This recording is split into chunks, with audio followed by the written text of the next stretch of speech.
जब अयोध्या राम मंदिर में अचानक से प्रकट हो गए। साक्षात अश्वत्थामा, जिनका संबंध महाभारत से बताया जाता है, ऐसा कहा जाता है। अश्वत्थामा महाभारत का अकेला एक ऐसा किरदार है जो आज तक जीवित है। आज भी कई जगह पर अश्वत्थामा के जीवित देखे जाने के दावे किए जाते हैं, जिसे भगवान श्री कृष्ण ने श्राप दिया था कि वो कलयुग के अंत तक इधर उधर भटकता रहेगा। लेकिन अभी एक ऐसा चमत्कार देखा गया है जहां कई लोगों ने दावा किया है कि उन्होंने अश्वत्थामा को अयोध्या राम मंदिर में देखा है। लेकिन किस रूप में, वो सच्चाई जानकर आपके भी रोंगटे खड़े हो जाएंगे।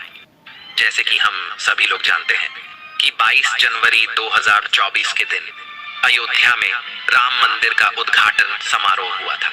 इस समारोह में देश की काफी सारी हस्तियां भी शामिल हुई थी।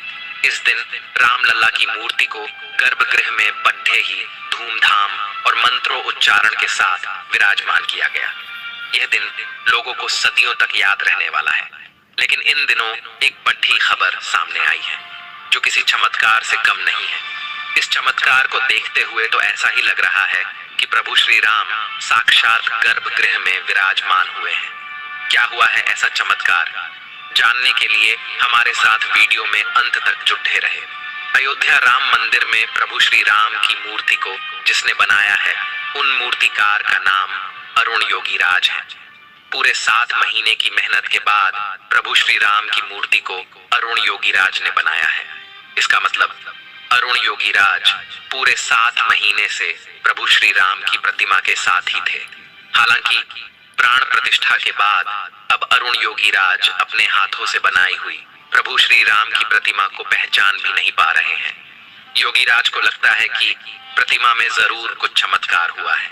जैसे ही गर्भगृह में प्रतिमा को स्थापित किया गया, वैसे ही प्रतिमा की आभा में बदलाव हुआ और अब प्रतिमा में कुछ अलग ही तेज दिख रहा है। प्रतिमा का तेज पहले से काफी अधिक बरहच गया है। योगीराज ने कहा कि वह खुद भी इस चमत्कार से हैरान है। उनका मानना है कि यह चमत्कार रामलला की कृपा से ही हुआ है। प्रभु श्री राम गर्भगृह में साक्षात विराजमान हो चुके हैं। सभी भक्तों के मन में बहुत उत्साह था। सभी जय श्री राम के जयकारे लगा रहे थे। लेकिन तभी मेरी नजर एक ऐसे दिव्य साधु के ऊपर पड़ी जिनकी आभा बहुत चमत्कारिक थी, लेकिन उनकी उम्र बहुत ज्यादा लग रही थी। फिर भी उनके मन में जबरदस्त उत्साह था। वो श्री राम के दर्शन करना चाहते थे और जैसे तैसे लाठी के सहारे आगे बढ़ते जा रहे थे। मेरी नजर काफी समय से उनके ऊपर बनी हुई थी। उस दिन रामलला के दर्शन करने के लिए हम सभी को तकरीबन 4 से 5 घंटे लग गए। हमारे साथ साथ उन दिव्य साधु महाराज ने भी रामलला के बहुत अच्छी तरह से दर्शन किए। उनकी आंखों में बहुत आंसू थे। वह फूट फूट कर रो रहे थे और रामलला से प्रार्थना कर रहे थे। जिसके बाद अच्छी तरह से दर्शन करके हम सभी राम मंदिर के बाहर आ गए तो मेरी नजर अचानक से उन साधु महाराज पर पड़ी। अपनी लाठी टूट जाने की वजह से वह चढ़ाव पर गिर चुके थे। तब मैंने उन्हें संभाला, उन्हें सहारा दिया और उनसे पूछा कि आप इतनी बुजुर्ग अवस्था में भी आखिर इतना कैसे चल पाते हैं? आप कौन हैं और आपकी आयु कितनी है?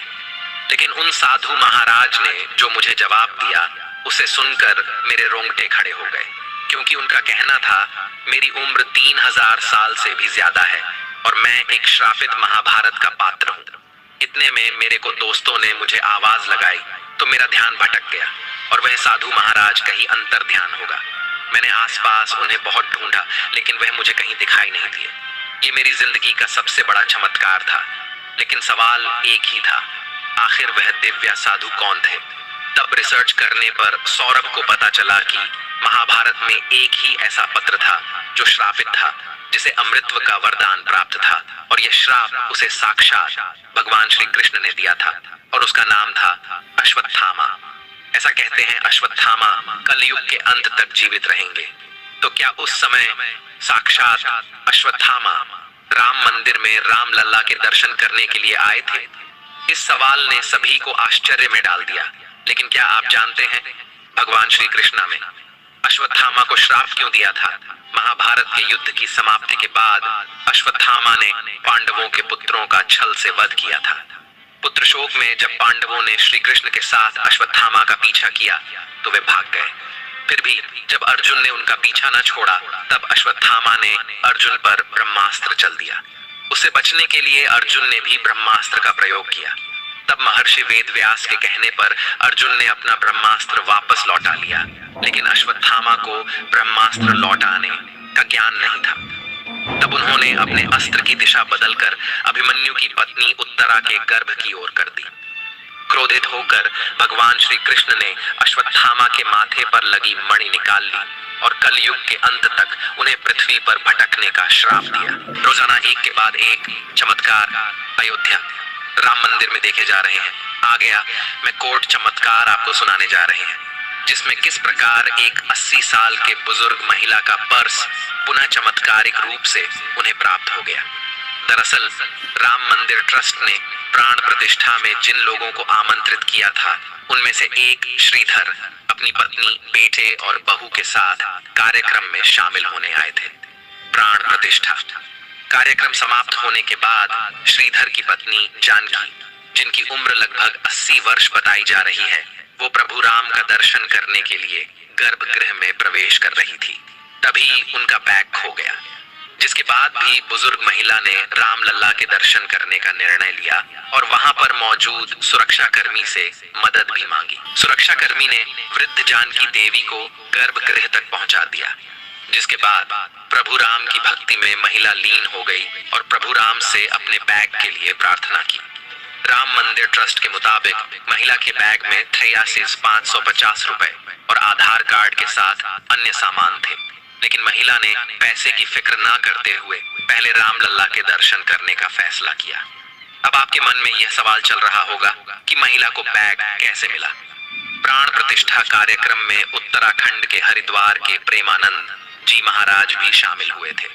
उनके झोले में वृद्ध महिला का बैग गिर गया। इसके बाद जब प्रेमानंद महाराज अपने आश्रम पहुंचे तो उन्हें महिला के बैग की जानकारी मिली, यानी राम मंदिर में खोया हुआ पर्स अयोध्या से 680 किमी दूर हरिद्वार में मिला। इस घटना के बाद लोगों में चर्चा शुरू हो गई है कि राम मंदिर की स्थापना के बाद राम राज्य भी वापस आ रहा है।